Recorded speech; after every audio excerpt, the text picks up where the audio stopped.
Shill Wackaboy. He was going to be the moderator of the debate of the century tonight between two very different views of where this country should be going. So please welcome your moderator for the debate this evening, Shill Wackaboy. Good evening, ladies and gentlemen, and welcome to this RNC debate between Rick Momney and Vermin Supreme. As Kelly said, I will be your host this evening, Shill Wackaboy from OBGYN Network News. Let's get straight to it. Tonight's debate will give each of these candidates a chance to finally distinguish themselves from one another, and hopefully by the end one will have earned your vote. And now, the candidates. Our first candidate is the only candidate who has promised to end our dependence on fossil fuels through the harnessing of zombie biotech power. He is the only candidate who believes in a pony for every American. The first candidate that I suspect would have the stones to put significant funding into time travel research, and who would pass a law to ensure that all Americans brush their teeth. Ladies and gentlemen, please welcome to the stage the next president of the universe, Vermin Supreme!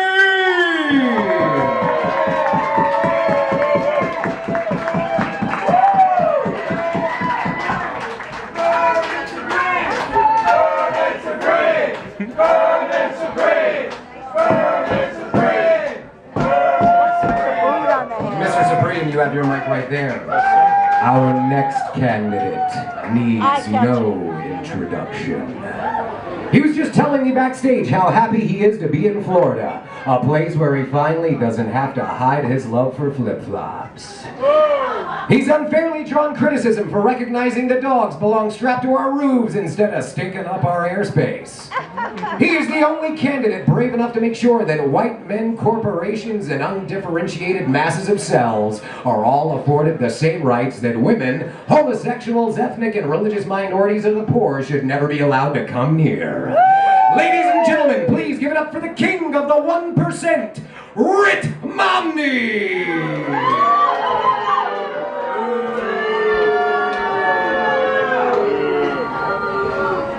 He's making his way to the stage right now, making the grand entrance that only a king could.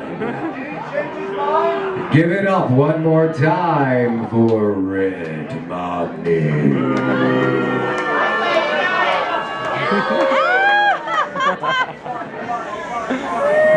What a huge noggin on that kid. We might need to clear the way. We've got a candidate coming through. Make way for the king.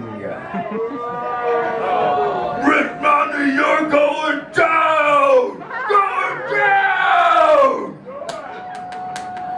Gentlemen, I'd like to thank you both for being here with us tonight. You'll both now be given a few moments for an opening statement.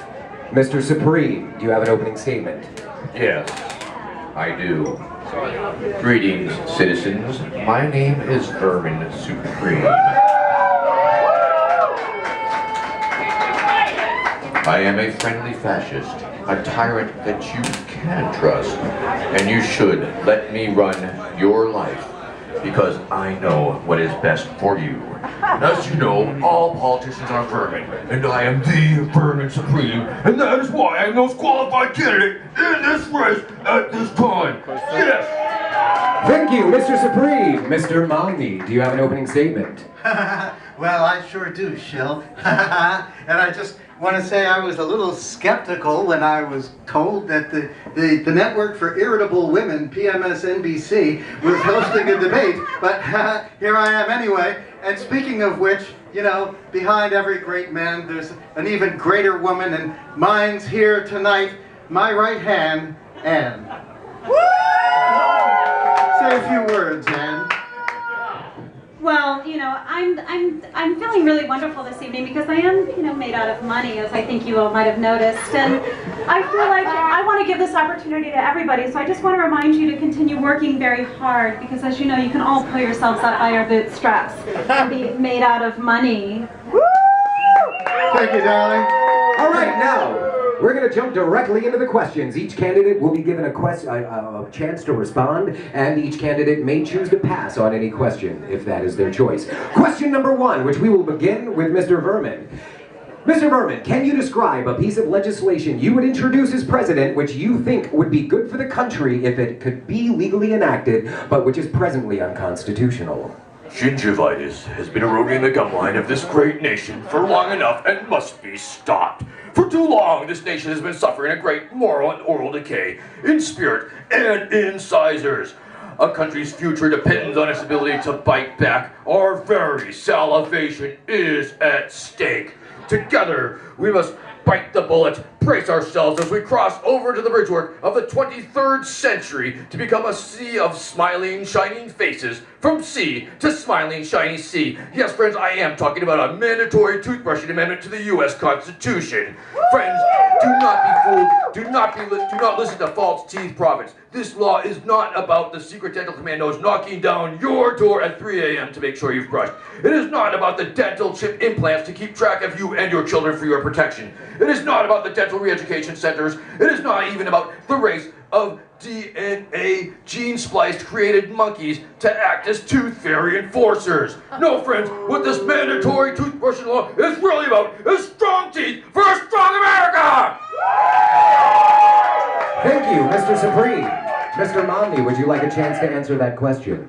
Well, actually I would, Shell, because, there are 2 laws I've been thinking of on this subject, and I think they're really